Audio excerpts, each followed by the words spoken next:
Hello friend, electrical life में आप सभी का स्वागत है। फ्रेंड्स, हम यूथ पब्लिकेशन की बुक का सॉल्यूशन कर रहे हैं और इसमें हमने क्वेश्चन नंबर 10 तक का सॉल्यूशन देख लिया था। उसके आगे के क्वेश्चनों का सॉल्यूशन हम देखेंगे। तो एक एक क्वेश्चन को आप ध्यान से समझिए। आपके किसी भी जेई के एग्जाम के लिए बहुत ही इंपॉर्टेंट क्वेश्चन है, क्योंकि सारे के सारे किसी भी स्टेट के प्रीवियस ईयर के क्वेश्चन होते हैं, तो बहुत ही इंपॉर्टेंट है। तो आप वीडियो को पूरा देखिए, आपको बहुत एडवांटेज इससे मिलेगा। ठीक है।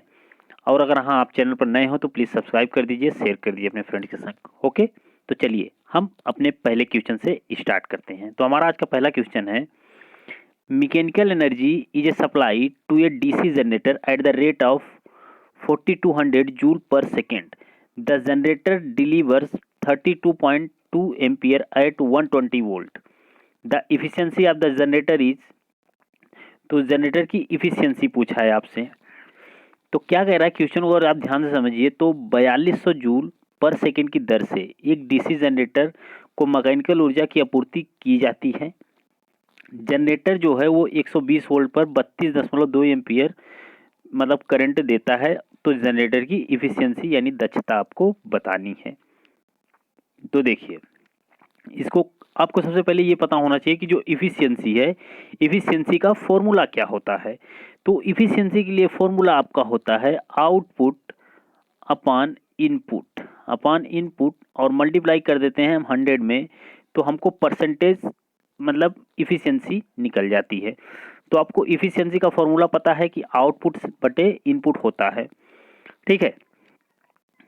अब देखिए, 4200 जूल पर सेकेंड की दर से डीसी जनरेटर को मैकेनिकल ऊर्जा की आपूर्ति की जाती है, यानी इतनी सप्लाई दी जाती है। कितना है? 4200 जूल पर सेकेंड। अच्छा, जूल पर सेकेंड क्या होता है? क्या आप ये वाट के बराबर होता है? अगर आपको नहीं पता तो आप जान सकते हैं कि वी बराबर डब्लू बराबर हम बोलते हैं, जिसको वर्क आप बोलते हैं, डब्लू बराबर पी इंटू टी होता है। P into T. ठीक। तो ये पी पावर है, तो पी बराबर हो जाएगा डब्लू बाई टी। और डब्लू जो वर्क है, वर्क की यूनिट जूल होती है, बटे टाइम की मतलब सेकंड, तो जूल बटे सेकंड। और इस पावर की यूनिट क्या होती है? वाट होती है। तो जहाँ पे जूल बटे सेकंड है वहाँ पे आप क्या लिख सकते हो? वाट लिख सकते हो। तो इसका मतलब है कि जो सप्लाई दी जाती है, जो सप्लाई की गई है, वो 4200 वाट है। 4200 वाट। आपको इनपुट पता चल गया। आउटपुट क्या आपको पता है? 120 वोल्ट है और ये 32.2 एम्पियर है करंट। आपकी जो जनरेटर आपकी सप्लाई कर रहा है, डिलीवर कर रहा है। देखो, डिलीवर का मतलब क्या है कि ये दे रहा है, आउटपुट को दे रहा है। तो आउटपुट की पावर अगर आप निकालोगे तो पी बराबर होता है ई जी इंटू आई ए। ईजी इंटू आई ए। ठीक है, हम देख लेते हैं यहाँ पे। ठीक है। आउटपुट पावर जो होता है वो होता है वी इंटू आई। तो वी इंटू आई मतलब 120 मल्टीप्लाई कर देंगे 32 इंटू 2 से, तो आपका आ जाएगा 3864 वाट आ जाएगा। और इनपुट पावर कितनी थी आपकी? 4200 वाट थी। ये हमने निकाल लिया था पहले। तो हमें पता है कि इफिशियंसी का जो फॉर्मूला है वो होता है आउटपुट अपॉन इनपुट, मल्टीप्लाई कर देंगे 100 से, तो आउटपुट आपको मिला है 3864 और जो इनपुट आपका है वो 4200 वाट है। तो इनका मल्टीप्लाई करेंगे, डिवाइड करेंगे, तो जो एटा आपका यानी इफिशियंसी निकल के आएगी वो 92% आएगी। तो क्वेश्चन आसान है। थोड़ा सा आपको डायमेंशन मतलब कि जो मतलब यूनिट है वो थोड़ा सा कंफ्यूजन कर सकता था, अगर आपको याद नहीं है कि जूल पर सेकेंड को ही हम वाट कहते हैं, तब आप इस क्वेश्चन में थोड़ी सी कंफ्यूजन आपको बन सकती थी। अदरवाइज क्वेश्चन में बहुत टफ नहीं है, आप इस चीज़ों को आसानी से कर सकते थे। ठीक। चलिए अब देखते हैं हम अगला क्वेश्चन। अगला क्वेश्चन क्या कह रहा है, ये DC shunt wound generator running at 800 RPM has generated EMF 200 volt, assuming flux पर pole is maintain constant. Assume क्या किया गया है कि जो फ्लक्स पर पोल है उसको कांस्टेंट माना गया है। If the speed increase to 1500 RPM, अगर स्पीड आपने 1500 आरपीएम कर दिया तो जनरेटेड ईएमएफ क्या हो जाएगा? जनरेटेड ईएमएफ क्या हो जाएगा, यही आपसे बोला जा रहा है। ठीक है। अब देखिए, आपको जो इंड्यूस्ड ईएमएफ होता है जनरेटर में, उसका फॉर्मूला पता है? ये होता है ईजी बराबर P5 ZN अपॉन 60A। 60 ये जो है वो नंबर ऑफ पैरेलल पाथ है, वेव वाइंडिंग के लिए अलग होता है और लैप वाइंडिंग के लिए अलग होता है। तो ये भी जानते रहो, ये वेव वाइंडिंग रहेगी तो ए बराबर 2 रखते हैं और ए बराबर पी फॉर लैप वाइंडिंग। ये किसके लिए होता है? लैप वाइंडिंग के लिए होता है। क्वेश्चन में आपसे इतनी चीज बोला है कि एज्यूमिंग फ्लक्स पर पोल इज मेंटेन कांस्टेंट, यानी ये जो फाई है ये क्या रहेगा? कांस्टेंट रहेगा पर पोल। आपको पता है कि किसी भी मशीन में जो पोल है ये डिसाइड रहते हैं, नंबर ऑफ कंडक्टर डिसाइड रहते हैं, पैरेलल पाथ डिसाइड रहता है।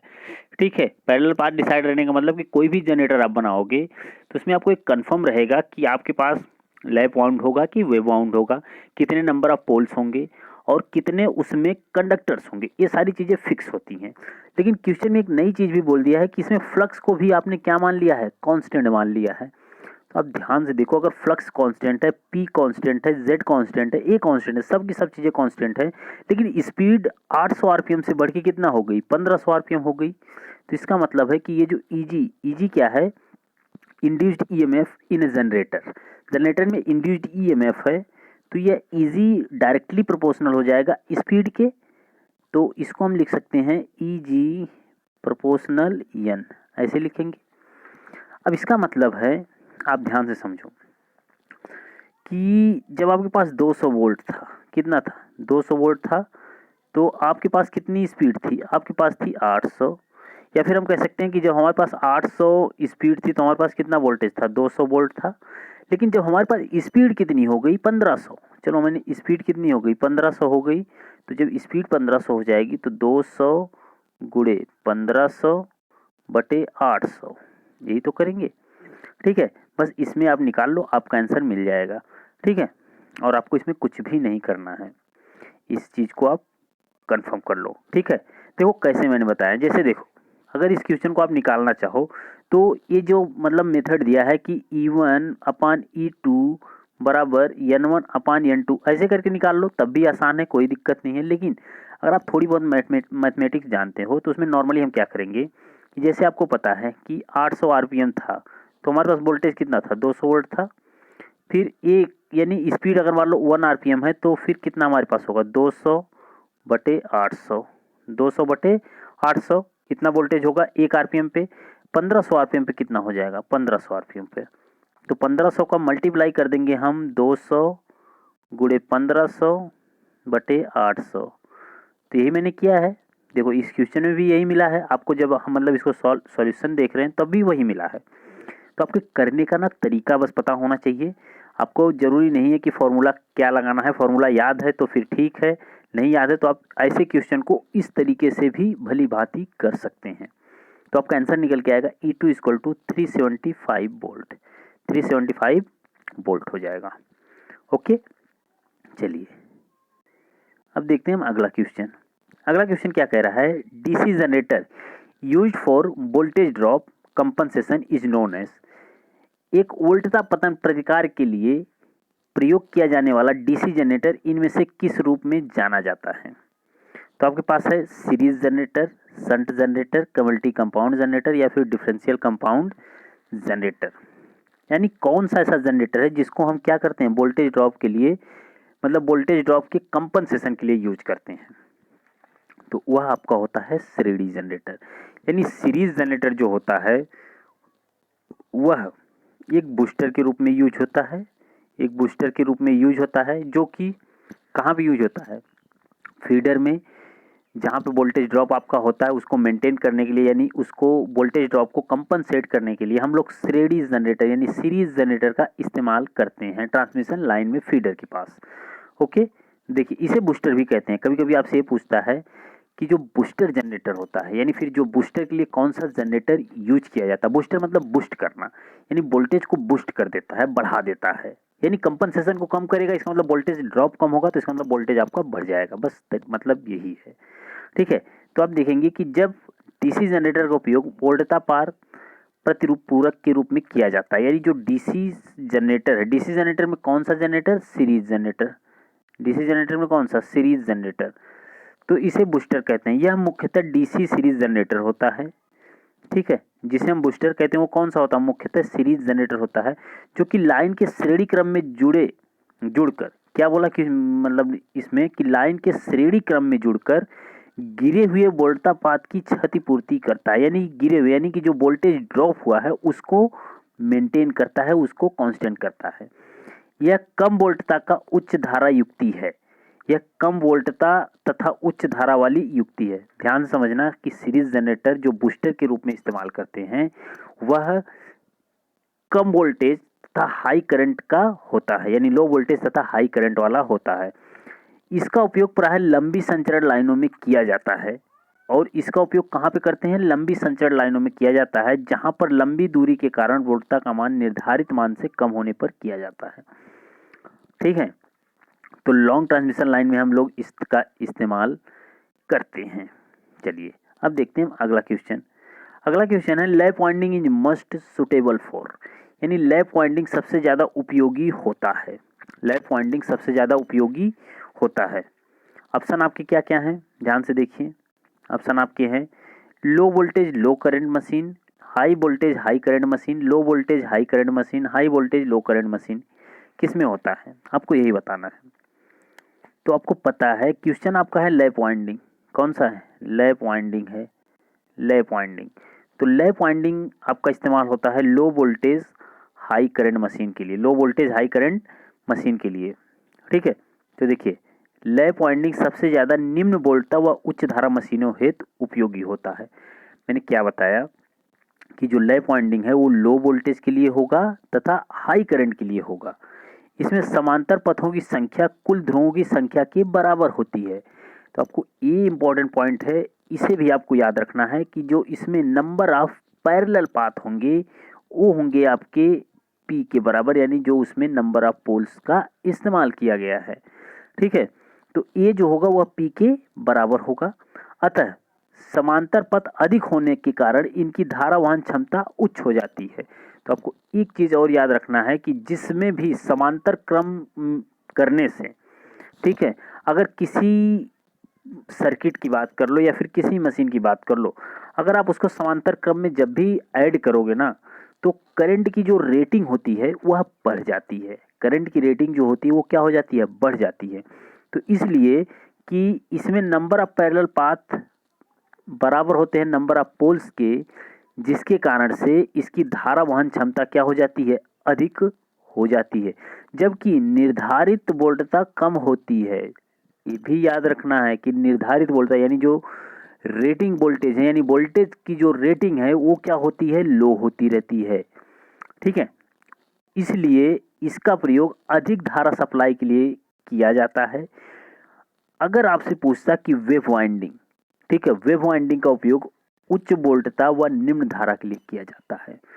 दोनों में डिफरेंस आप समझ लेना कि जो आपका मतलब कि समांतर वाइंडिंग जिसको आप क्या कहते हो, आप मतलब कि लैप वाइंडिंग कहते हो और एक को आप वेव वाइंडिंग कहते हो। तो वेव वाइंडिंग को हम ना सीरीज वाइंडिंग भी बोल सकते हैं। कौन सी वाइंडिंग? सीरीज वाइंडिंग, क्योंकि इसमें वोल्टेज जो हम इस्तेमाल करते हैं वो हाई वोल्टेज इस्तेमाल करते हैं और लो करंट इस्तेमाल करते हैं, जबकि लैप वाइंडिंग में हम हाई करंट लो वोल्टेज का इस्तेमाल करते हैं। ठीक है, चलिए अब देखते हैं अगला क्वेश्चन। अगला क्वेश्चन है कि in a shunt generator interpole winding carries. अब देखिए शंट जनरेटर में जो इंटरपोल वाइंडिंग है, इंटरपोल वाइंडिंग बहुत इंपॉर्टेंट चीज़ है, इसे आप ध्यान से सुनना। यहाँ से क्वेश्चन आपका बनता है कि इंटरपोल वाइंडिंग हम इस्तेमाल करते हैं तो ये क्या करता है? ये मतलब किसको कैरी करता है? देखो क्वेश्चन बोला है कि कैरी करता है किसको? फुल लोड करंट को, आर्मेचर करंट को, शंट फील्ड करंट को, नन ऑफ दिस। किसको कैरी करता है? क्वेश्चन यही बोला है ना। तो आपको पता है कि जो इंटरपोल वाइंडिंग होती है हम इसको कनेक्ट किससे साथ करते हैं? आपको इतनी पता है तो आपको अब थोड़ा सा सोचोगे ना, अगर आप पढ़े रहोगे थोड़ा सा तो आपको याद आएगा कि इंटरपोल वाइंडिंग का जो हम इस्तेमाल करते हैं ये तो कनेक्ट होती थी आर्मेचर के संग। किसके संग? आर्मेचर के संग, वो भी आर्मेचर के संग सीरीज में। कैसे? आर्मेचर के संग सीरीज में कनेक्ट होती है। अगर आर्मेचर के संग सीरीज में कनेक्ट होती है तो इसका मतलब है कि जब भी दो एलिमेंट या फिर दो मशीन या फिर दो एलिमेंट आपके सीरीज में कनेक्ट हैं तो दोनों में करंट का जो डिस्ट्रीब्यूशन होता है वो क्या होता है? सेम होता है। ये आपको पता है। सीरीज कनेक्शन मतलब करंट का डिस्ट्रीब्यूशन सेम, बोथ एलिमेंट, दोनों एलिमेंट में करंट का डिस्ट्रीब्यूशन क्या होगा? सेम होगा। इसका मतलब है कि अगर इंटरपोल वाइंडिंग को आप सीरीज में कनेक्ट कर रहे हो आर्मेचर के साथ, किसके संग? आर्मेचर के साथ, तो इसका मतलब है कि जो करंट आर्मेचर में होगी वही करंट इंटरपोल में होगी, यानी जो इंटरपोल वाइंडिंग हमने इस्तेमाल किया उसमें भी वही करंट होगी ना। तो इसका मतलब है कि इंटरपोल वाइंडिंग जो होगी वह आर्मेचर करंट को कैरी करती है, यानी आर्मेचर करंट जो होती है वही इंटरपोल वाइंडिंग से फ्लो होती है। ठीक है, तो देखिए ध्यान से देखिए क्या है कि शंट जनरेटर में इंटरपोल वाइंडिंग को आर्मेचर की श्रेणी में लगाया जाता है, जिसके कारण इसमें आर्मेचर धारा प्रवाहित होती है। जिसके कारण इसमें आर्मेचर धारा प्रवाहित होती है, इसका मुख्य कार्य आर्मेचर द्वारा उत्पादित फ्लक्स से क्षेत्र फ्लक्स में जो विरूपण उत्पन्न होता है उसे समाप्त करना है। देखो ध्यान से सुनना, क्या बोला है कि इंटरपोल वाइंडिंग जो हम इस्तेमाल करते हैं इसके कारण जो फ्लक्स डेवलप होता है यह उस फ्लक्स का अपोज करता है जो क्रॉस मैग्नेटाइजेशन के कारण मतलब हो जाता है, यानी जो विरूपण हो जाता है उस मतलब क्षेत्र फ्लक्स में, उसे क्या करता है ये समाप्त करता है। यह आर्मेचर चुंबकन वाहक बल के बराबर परंतु विपरीत दिशा में एक फ्लक्स का उत्पादन करता है। इसका मतलब है कि इंटरपोल वाइंडिंग में जो फ्लक्स का डेवलपमेंट होगा वह आर्मेचर वाइंडिंग में जो फ्लक्स का डेवलपमेंट हो रहा था उसके अपोजिट होगा, उसके अपोजिट होगा। देखो इसमें ध्यान से सुनना, इसमें यही चीज दिया है कि आर्मेचर चुंबकन वाहक बल के बराबर परंतु विपरीत दिशा में एक फ्लक्स का उत्पादन होगा। और फ्लक्स जो होता है वो डायरेक्टली प्रोपोर्शनल होता है करंट के, तो जिस दिशा में करंट होगी उसी दिशा में फ्लक्स का डेवलपमेंट होगा, उसी दिशा में फ्लक्स का डेवलपमेंट होगा। तो जब दोनों का डेवलपमेंट मतलब कि अलग अलग हो रहा है तो इसका मतलब करंट सीरीज में है लेकिन उनका जो फ्लो होने का डायरेक्शन है वो अपोजिट है। वो क्या है? अपोजिट है, जो कि आर्मेचर प्रभाव को समाप्त करता है, जिसके कारण से हम लोग जैसे अपोजिट जो फ्लक्स डेवलप होगा वो किसको खत्म करेगा? आर्मेचर रिएक्शन को। मेनली किसको करेगा? तो क्रॉस मैग्नेटाइजेशन। आर्मेचर रिएक्शन दो टाइप का होता है, एक क्रॉस मैग्नेटाइजेशन, एक डीमैग्नेटाइजेशन। तो इंटरपोल वाइंडिंग का इस्तेमाल हम करते हैं क्रॉस मैग्नेटाइजेशन इफेक्ट को कम करने के लिए। ओके, चलिए चलिए अब देखते हैं अगला क्वेश्चन। अगला क्वेश्चन है, if the applied voltage of a DC machine is 220 volt then back EMF for maximum power developed is. अब देखिए, if the applied voltage of a DC machine is 220 volt then back EMF of the maximum power developed is.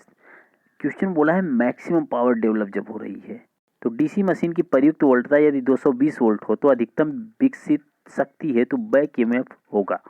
तो इनके बीच में ना आपको relation पता होना चाहिए, इनके बीच में आपको क्या पता होना चाहिए? रिलेशन पता होना चाहिए। तो जब भी मैक्सिमम पावर ट्रांसफर होती है तो जो बैक ईएमएफ है और सप्लाई वोल्टेज है उनके बीच में एक रिलेशन बन के आता है। उनके बीच में रिलेशन आप देखोगे ना तो ईबी बराबर होता है V/2। ईबी यानी बैक ईएमएफ बराबर होता है V/2 के। ठीक है, तो मैक्सिमम पावर डेवलप की जाती है कब? जब ईबी होगा बराबर होगा V/2 के। तो ये जो दिया है V यानी सप्लाई वोल्टेज आपको जो दिया वो 220 वोल्ट दिया है, तो ईबी जो हो जाएगा 110 वोल्ट, 110 वोल्ट। ठीक है, अब देखिए इस क्वेश्चन में 220 वोल्ट दिया है तो यहाँ पे आपका आंसर 110 वोल्ट होना चाहिए, लेकिन ऑप्शन में कहीं भी आपको 110 वोल्ट नहीं दिया है तो ये डी हम मान लेंगे क्योंकि वो आसपास में है। वो क्या है? आसपास में है। नहीं तो हो सकता है क्वेश्चन में मिस प्रिंट हुआ हो, यहाँ 230 वोल्ट दिया हो, यहाँ 230 वोल्ट हो। ठीक है, तो ये भी इंपॉर्टेंट है, कभी कभी मिसप्रिंट हो जाता है। अगर ऐसा मिसप्रिंट नहीं हुआ है, मान लो क्वेश्चन ही यही है, तो आप उसके आसपास वाले पे ही तो आप मतलब टिक करोगे जो उसके आसपास आएगा। नन ऑफ दिस तो ऑप्शन में दिया नहीं है, तो हम क्या करेंगे उसके आसपास, यानी डी जो होगा करेक्ट आंसर होगा। ठीक है, तो आप ये मैक्सिमम पावर की कंडीशन आप याद रखिए कि क्या होगा, ईवी होगा V/2 के बराबर। इस पॉइंट को आप याद रखिए, कई बार ये भी पूछा जाता है। और मैक्सिमम पावर जब भी ट्रांसफर होती है तो कितने परसेंट, मतलब कि आप हमेशा याद रखना जब V/2 मतलब 50%, कितना? 50% पर। ठीक है, चलिए अब देखिए अगला क्वेश्चन देखिए आपका क्या है, बहुत इंपॉर्टेंट क्वेश्चन है, ये भी ध्यान से देखिए क्या है। In a DC, in case of a DC machine the efficiency is maximum when.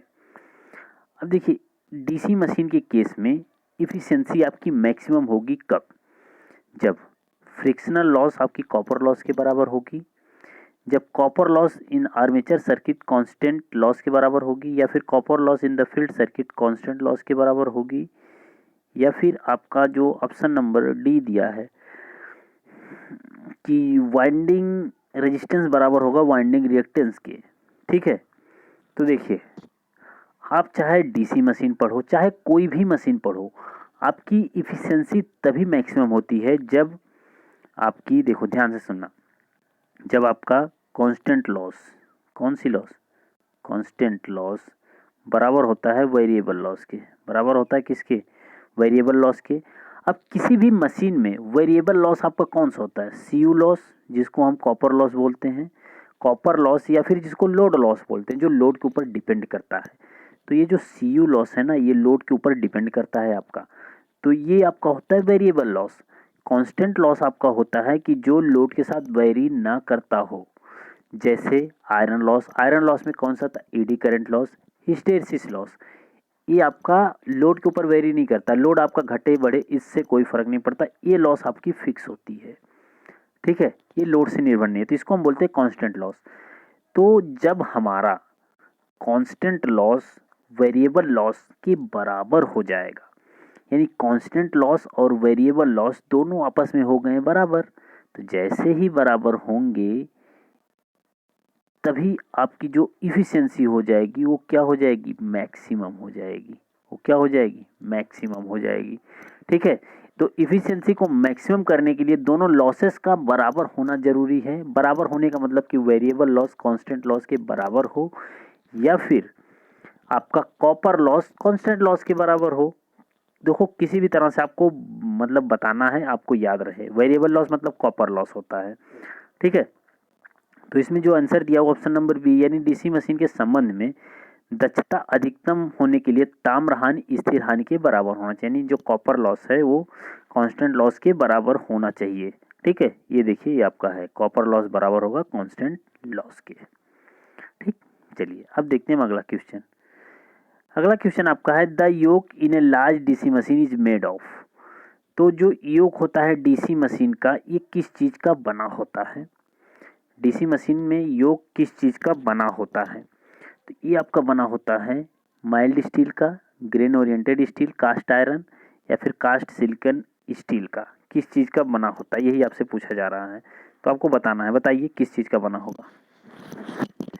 तो देखिए, तो आपका ये बना होता है डी, यानी कॉस्ट सिलिकॉन स्टील का, कॉस्ट सिलिकॉन स्टील का। अब देखिए ध्यान से यहाँ से सुनिएगा कि जो बड़ी मशीनों का योग है कॉस्ट सिलिकॉन स्टील या फिर रोल्ड सिलिकॉन स्टील का बना होता है। देखो बड़ी मशीनों का, अगर बड़ी मशीन है तो फिर सिलिकॉन स्टील यानी कॉस्ट सिलिकॉन स्टील या फिर रोल्ड सिलिकॉन स्टील का बना होता था। छोटी मशीन का योग कास्ट आयरन का बना होता है, लेकिन छोटी मशीन होगी तो किस चीज़ का बना होगा, कास्ट आयरन का बना होगा, ठीक है। तो देखिए फैब्रिकेटेड स्टील का प्रयोग प्रायः बड़ी डीसी मशीन में किया जाता है।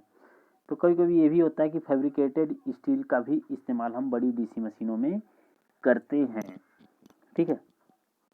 चलिए अब देखते हैं हम अगला क्वेश्चन। अगला क्वेश्चन है, the function of a commutator in a DC machine, यानी DC generator, sorry DC generator में आपका कम्यूटेटर का फंक्शन क्या होता है, converting AC to DC to support the rotating parts, collect the current from the armature, convert DC to AC, क्या होगा आपको यही बताना है। अब देखो कम्यूटेटर, ये शब्द है कम्यूटेटर। अब कम्यूटेटर जो होता है ये आपको पता है कि ये क्या होता है, ये मैकेनिकल रेक्टिफायर होता है। क्या होता है, मैकेनिकल रेक्टिफायर, मैकेनिकल रेक्टिफायर होता है। अब ये क्या करता है, ये डायरेक्शन को चेंज कर देता है, करंट होगी या वोल्टेज होगा उसकी डायरेक्शन को क्या करता है, चेंज कर देता है। उसकी डायरेक्शन को चेंज करने का मतलब है कि यह जनरेटर में अलग तरीके से काम करता है और मोटर में अलग तरीके से काम करता है। जैसे जनरेटर में ये काम करता है एक रेक्टिफायर की तरह, जिसे हम मैकेनिकल रेक्टिफायर बोल देते हैं, और मोटर में यही काम करता है एक इन्वर्टर की तरह या फिर कन्वर्टर की तरह, कि डीसी को एसी में कन्वर्ट करता है। देखो मोटर होगा, मोटर तो आप हमेशा बताओगे डीसी टू एसी, तो कम्यूटेटर का काम क्या है, मोटर में डीसी से एसी में बदलना। और अगर जनरेटर है तो वहाँ पे ये करेगा AC to DC, AC to DC करता है, और इसको मैकेनिकल रेक्टिफायर बोलते हैं, ठीक है। कभी कभी ये भी पूछता है कि थोड़ा सा और भी इसमें पूछ लेता है कि ये हाफ वेव रेक्टिफायर है कि फुल वेव है, या फिर ब्रिज रेक्टिफायर है तो आप हमेशा बताना कि ये फुल वेव रेक्टिफायर है। कैसा है? फुल वेव रेक्टिफायर, रेक्टिफायर है, फुल वेव रेक्टिफायर। ठीक, चलिए देखिए, डीसी जनरेटर में कम्यूटेटर का मुख्य कार्य डीएसी को डीसी में बदलने का है। डीसी मोटर में कम्यूटेटर का डीसी को एसी में बदलना है। तो ये दोनों पॉइंट्स आपको लिख दिया गया है, दोनों पॉइंट्स आप देख लो, बहुत ही आसान है कि क्या करता है। ठीक, चलिए अगला देखते हैं हम। अगला क्वेश्चन आपका है कि इन case of a DC machine the value of load current eight maximum efficiencies. अब देखिए, बहुत ही अच्छा क्वेश्चन है। आपको बताना है कि लोड करंट की वैल्यू क्या होगी जब इफिशियंसी आपकी क्या होगी? मैक्सिमम। इफिशियंसी क्या होगी? मैक्सिमम। ठीक है, अब देखो मैंने अभी क्या बताया कि जब मैक्सिमम इफिशियंसी आपको तब मिलती है जब वेरिएबल लॉस बराबर होता है कांस्टेंट लॉस के। अब वेरिएबल लॉस मैंने बोला कि कॉपर लॉस को बोलते हैं, और कांस्टेंट लॉस ईडी और हिस्टेरेसिस लॉस के कॉम्बिनेशन को हम बोलते हैं, यही तो मैंने बोला था। तो इसमें आप देखोगे कि जो आपके पास ये सी यू लॉस बराबर कांस्टेंट लॉस, ऐसे हम लिख सकते हैं, सी यू लॉस बराबर constant loss. C U loss को हम लिखते हैं आई एल स्क्वायर आर, यही तो लिखते हैं, या फिर I L square into R L लिख सकते हैं हम। कि कॉपर लॉस क्या होता है? आई स्क्वायर आर, यानी लोड लॉसेस भी इसको बोलते हैं कॉपर लॉस को। तो ये बराबर लिख देंगे हम कांस्टेंट लॉस, ये बराबर क्या लिख देंगे? Constant loss. ऐसे तो आई एल स्क्वायर बराबर आप देखोगे तो आर ए जाएगा यहाँ, तो ये हो जाएगा कांस्टेंट लॉस बटे आर ए। आर ए मतलब आर्मेचर का रेजिस्टेंस, आर ए मतलब क्या? आर्मेचर का रेजिस्टेंस। अब आई एल, अब देखो जैसे ही आई एल ये स्क्वायर हटाएंगे तो ये चला जाएगा अंडर रूट में, यानी अंडर रूट कांस्टेंट लॉस बटे आर ए, यानी आर्मेचर रेजिस्टेंस। तो आप देखोगे कि ऑप्शन नंबर ए जो है ना आपका करेक्ट आंसर होगा। ऑप्शन नंबर ए जो है ये क्या होगा? करेक्ट आंसर होगा। तो बहुत ही अच्छा क्वेश्चन है, इस चीज को भी आप ध्यान से समझो। ठीक है, चलो अब देखते हैं हम अगला क्वेश्चन। अगला क्वेश्चन आपका देखिए क्या है।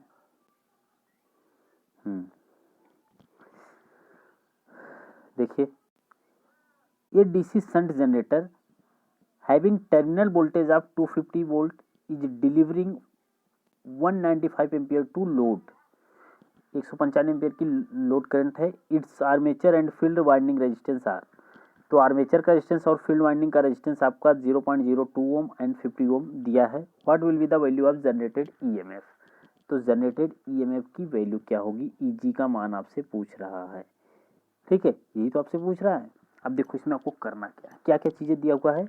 आपका जो टर्मिनल वोल्टेज है वो कितना है? 250 वोल्ट, और जो लोड पे करंट जा रही है वो कितना जा रही है? 195 एम्पियर जा रही है। और इसके आर्मेचर रेजिस्टेंस और फील्ड वाइंडिंग का रेजिस्टेंस आपको ये दे रखा है। तो ईएमएफ पूछ रहा है, जनरेटेड ईएमएफ यानी ईजी का मान। तो वो करना कुछ नहीं है। ये देखो, ये जो खाका बना हुआ है ना, ये किस चीज का है? ये है आपका एक डीसी शंट जनरेटर। देख लो, एक डीसी शंट जनरेटर है, यहाँ से आप दे रहे हो इसे सप्लाई, क्या दिए हो? सप्लाई। और यहाँ पे आपका डेवलप होता है ईजी यानी जनरेटेड ईएमएफ। तो जनरेटेड ईएमएफ हम क्या करते हैं, ये बराबर होता है जनरेटर में V plus I A R A, V plus I A R A होता है। मोटर होता तो EB बराबर V minus I A R A होता, लेकिन ये जनरेटर है तो आपके पास ये होगा फॉर्मूला। आप देखोगे कि V आपके कितना दिया है? V आपको दिया है 250 वोल्ट। लोड करंट आपको कितना दिया है? ये आपको 195 दिया है। लोड करंट आपको 195 दिया है। आर्मेचर का रेजिस्टेंस और फील्ड रेजिस्टेंस दिया हुआ है। और ये जो वोल्टेज है ये कितना दिया हुआ? 250 वोल्ट दिया है। ये देखिए, ये आपका है फील्ड रेजिस्टेंस। अब देखिए, अगर यहाँ से यहाँ 250 वोल्ट है तो आप देखेंगे कि यही चीज़ इसमें भी आके लगेगी, ये भी 250 वोल्ट ही होगी। ये भी कितना होगी? 250 वोल्ट ही होगी। तो आप देखिए, तो फील्ड करंट अगर आप निकालोगे, फील्ड करंट, तो फील्ड करंट आपकी जो होगी V बटे आर एफ होगी। V का मान आपको 250 दिया है, आर एफ का मान आपको 50 दिया है। तो जैसे ही आप निकालोगे ना तो आपको 5 एम्पियर मिलेगा। कितना मिलेगा? 5 एम्पियर। तो देखिए लोड करंट आपको 195 दिया है और आपको शंट करंट 5 एम्पियर मिली, तो आर्मेचर करंट कितनी मिल जाएगी, IL प्लस ISH।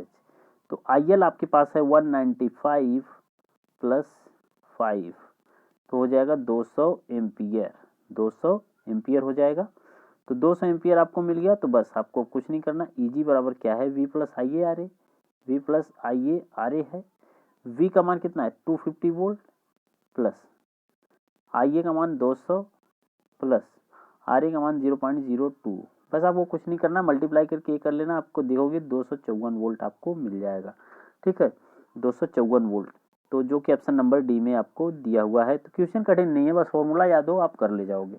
ठीक है, तो आज के लिए हम इतने क्वेश्चन को करते हैं। नेक्स्ट वीडियो में हम फिर क्वेश्चनों को और लेके आएंगे, तो प्लीज़ चैनल को सब्सक्राइब कर लीजिए। हाँ, इसका PDF अगर आपको चाहिए तो डिस्क्रिप्शन में लिंक है, वहाँ से आप डाउनलोड कर सकते हो।